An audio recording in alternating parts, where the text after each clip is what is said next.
देखिए प्यारे विद्यार्थियों, आज हम फिनॉल, स्पेशली एक फिनॉल टॉपिक है। ये एल्कोहल फिनॉल ईथर चैप्टर है और ये चैप्टर नंबर 11, 12th केमिस्ट्री का चैप्टर नंबर 11 में स्पेशली फिनॉल पर चर्चा करेंगे। फिनॉल के बनाने की विधि, फिनॉल के भौतिक गुणधर्म और रासायनिक गुणधर्म को हम देखेंगे। फिनॉल को हम कई मेथड से बना सकते हैं। इसकी मैनी मेथड्स हैं प्रिपरेशन की। क्लोरोबेंजीन की कास्टिक सोडा के साथ हम उच्च दाब पर अभिक्रिया कराते हैं, 623 केल्विन और 300 वायुमंडलीय दाब पर अभिक्रिया कराते हैं तो फिनॉल बन जाएगा। इसी प्रकार से बेंजीन की सल्फ्यूरिक अम्ल के साथ अभिक्रिया कराएं, बेंजीन की सल्फ्यूरिक अम्ल के साथ अभिक्रिया कराएं, उससे जो बेंजीन सल्फोनिक अम्ल बनेगा उसकी कास्टिक सोडा के साथ अभिक्रिया कराएं तो सोडियम फेनिल सल्फोनेट बनेगा। फिर कास्टिक सोडा के साथ फिर अभिक्रिया कराएं तो सोडियम फिनॉक्साइड बनेगा। फिर उसके जलपटन से फिनॉल बनेगा। और हम क्यूमीन के द्वारा यानी आइसोप्रोपिल बेंजीन के द्वारा वायुमंडलीय ऑक्सीकरण से क्यूमीन हाइड्रोपेरोक्साइड बनता है और उसका तनु H2SO4 से अपघटन कराएं तो एसीटोन तथा फिनॉल मुख्य उत्पाद के रूप में प्राप्त होते हैं। और एक बेंजीन डाइअजोनियम क्लोराइड का भाप आसवन यानी स्टीम डिस्टिलेशन करने पर भी फिनॉल बना सकते हैं। इस तरह से फिनॉल के विरचन की विधि है। फिनॉल के विरचन की विधि, ये इनमें जो बेंजीन डाइअजोनियम क्लोराइड है उससे फिनॉल बनाना और बेंजीन के द्वारा सल्फ्यूरिक अम्ल और कास्टिक सोडा की सहायता से किसी विद्यार्थी द्वारा फिनॉल बनाना और क्यूमीन के द्वारा फिनॉल बनाना अत्यंत महत्वपूर्ण है। अब फिनॉल के भौतिक गुणधर्म देखेंगे तो फिनॉल जल में विलय होता है क्योंकि जल के साथ हाइड्रोजन बंध बना लेता है। ठीक है।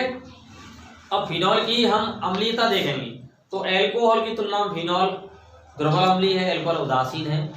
उसका मुख्य कारण क्या है कि एल्कोहल में अनुनाद नहीं पाया जाता जबकि फिनॉल में अनुनाद पाया जाता है। ठीक है। हम फिनॉल के रासायनिक गुणधर्म के बारे में पढ़ेंगे।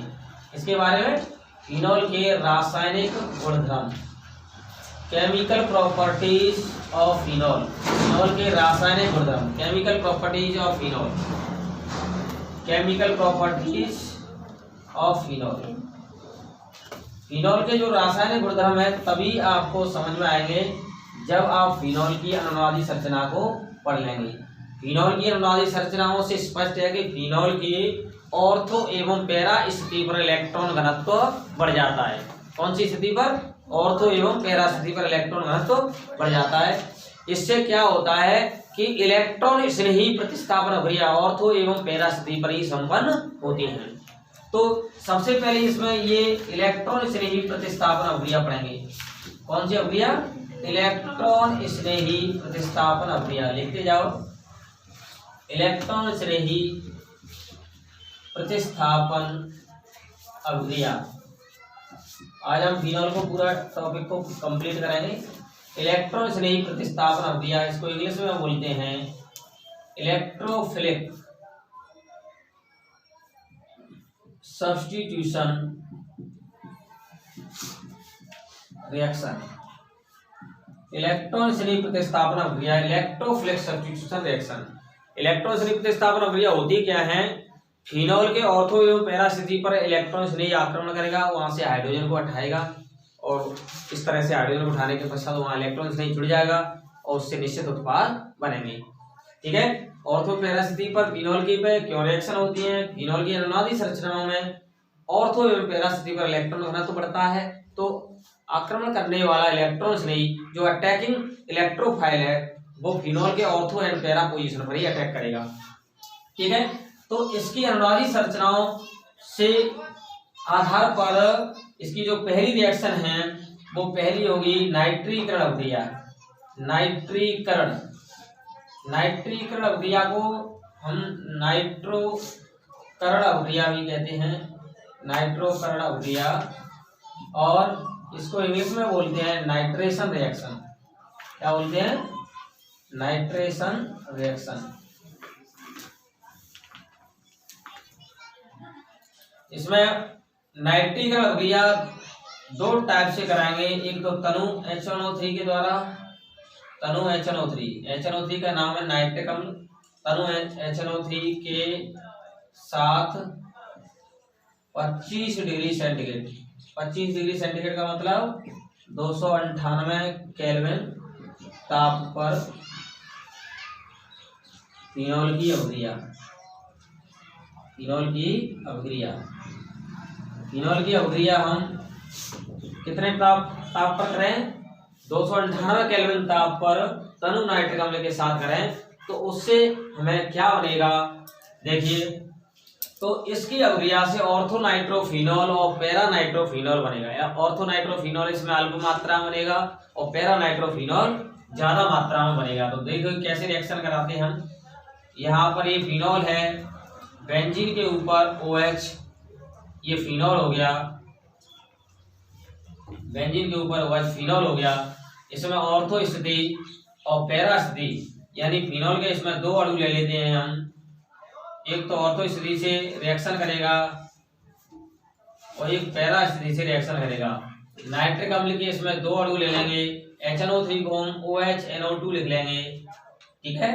और दूसरा जो अणु है HNO3 का OHNO2 लिख लेंगे। इस प्रकार से लिख करके इसके फिनॉल के दो अणु कैसे अभिक्रिया करते हैं, यहाँ से H ऑर्थो स्थिति से, यहाँ से OH, H2O बाहर निकल जाएगा। ये तनु नाइट्रिक अम्ल है। कौन सा है? तनु नाइट्रिक अम्ल, यानी डाइल्यूट नाइट्रिक एसिड। तनु नाइट्रिक अम्ल का मतलब है डाइल्यूट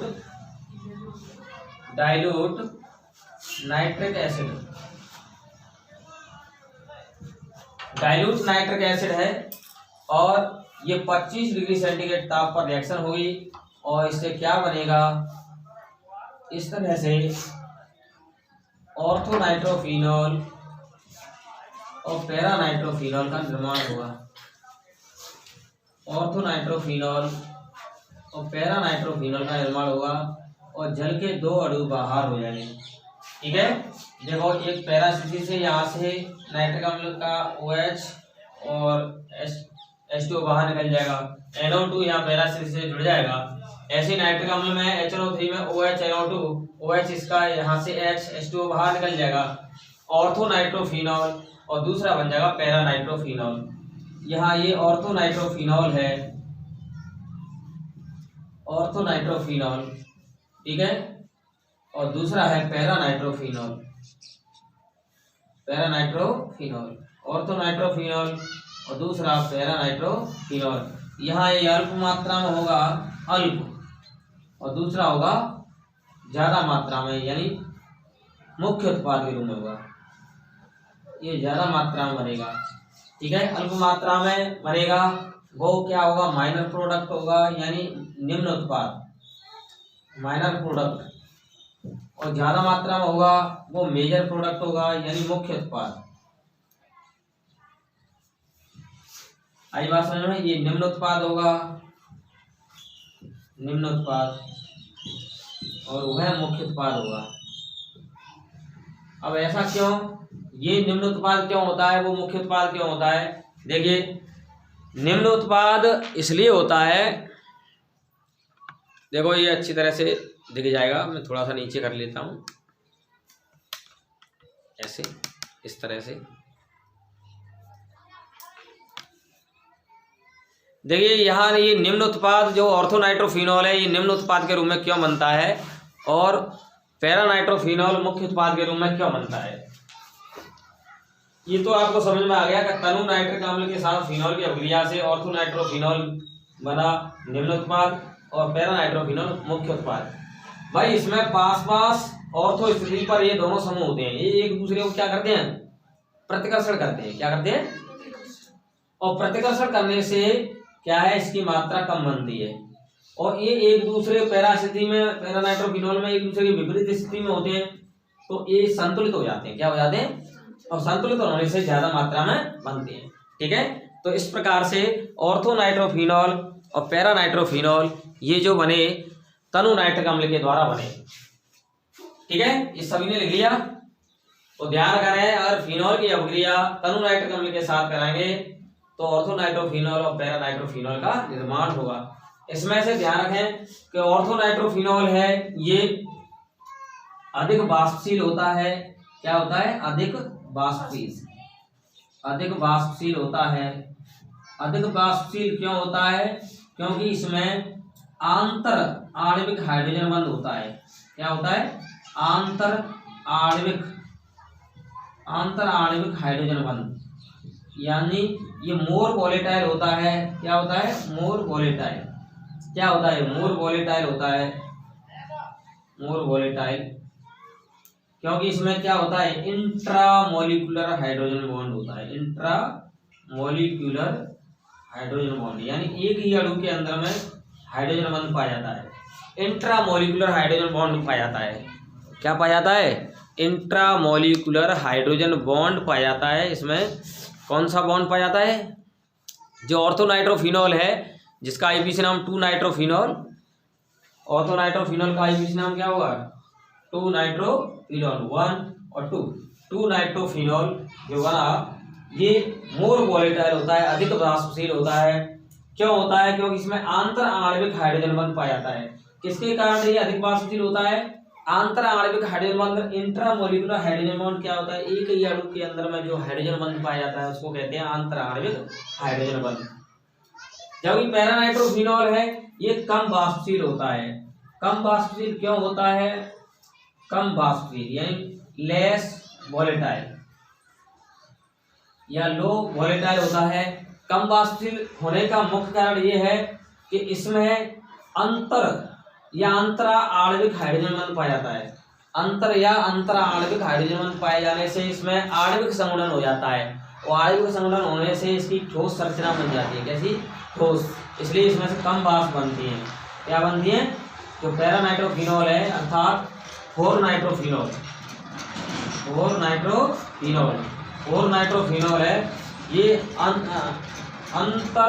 अंतरा आणविक हाइड्रोजन बंध पाया जाता है, और यानी अलग अलग अणुओं में हाइड्रोजन बंध पाया जाता है, जिसके कारण इसकी आणविक संगुणन से अच्छी व्यवस्था हो जाती है, ठोस संरचना बन जाती है।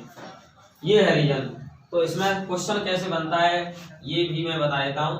फिलहाल आपको ये समझ में आना चाहिए कि फिनॉल की तनु नाइट्रिक अम्ल के साथ अभिक्रिया से केवल ऑर्थोनाइट्रोफिनॉल और पैरानाइट्रोफिनॉल ही बनेंगे। लेकिन अगर सांद्र नाइट्रिक अम्ल के साथ करा दें तो 2,4,6 ट्राइनाइट्रोफिनॉल यानी पिक्रिक अम्ल बनेगा। क्या बनेगा? 2,4,6 ट्राइनाइट्रोफिनॉल अर्थात पिक्रिक अम्ल बनेगा। तो फिलहाल अभी हमें ये देखना है कि फिनॉल यहाँ पर हमने 2 अणु लिए, और नाइट्रिक अम्ल के, तनु नाइट्रिक अम्ल के भी 2 अणु लिए। ऐसा क्यों? क्योंकि ऑर्थो स्थिति से रिएक्शन हो गई और पैरा स्थिति से भी रिएक्शन हो गई, तो इसलिए ऐसे हमने 2 अणु लिए। तो OH H2O बाहर हो गया यहाँ से। ऐसी नाइट्रिक अम्ल का दूसरा अणु में OH NO2 में से यहाँ से OH H2O बाहर हो गया। भाई इसको HNO3 को हमने ऐसे लिख लिया। HNO3 को कैसे लिख लिया हमने? OH NO2।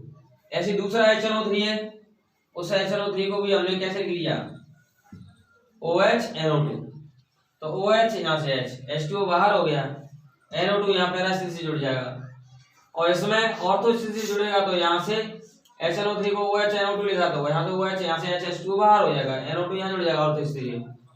तो ऑर्थोनाइट्रोफिनॉल जो बन रहा है यानी 2-नाइट्रोफिनॉल, जिसको 2-नाइट्रोबेंजीनॉल भी कह सकते हैं, ये मुख्य उत्पाद नहीं होगा, अल्प उत्पाद होगा, अल्प मात्रा में बनेगा, निम्न उत्पाद होगा, क्योंकि इन दोनों में पास पास होने से प्रतिकर्षण होता है। पैरानाइट्रोफिनॉल में एक दूसरे के विपरीत होने से इनमें क्या होता है? अच्छी व्यवस्था हो जाती है, आणविक संगुणन अच्छा हो जाता है। अच्छी व्यवस्था होने से ये संतुलित होकर के ठोस संरचना बना लेते हैं, इसलिए कम वाष्पशील होते हैं, यानी लो वोलेटाइल होते हैं। चलो लिखो, इसमें एक क्वेश्चन लिखो, बहुत इंपोर्टेंट क्वेश्चन है, सभी विद्यार्थी क्वेश्चन लिखें। क्या कारण है ऑर्थोनाइट्रोफिनॉल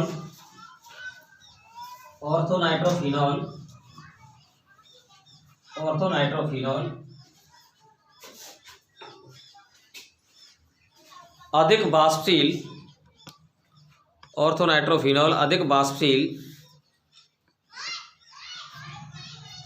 ऑर्थोनाइट्रोफिनॉल अधिक वाष्पशील होता है। ऑर्थोनाइट्रोफिनॉल अधिक वाष्पशील होता है जबकि पैरानाइट्रोफिनॉल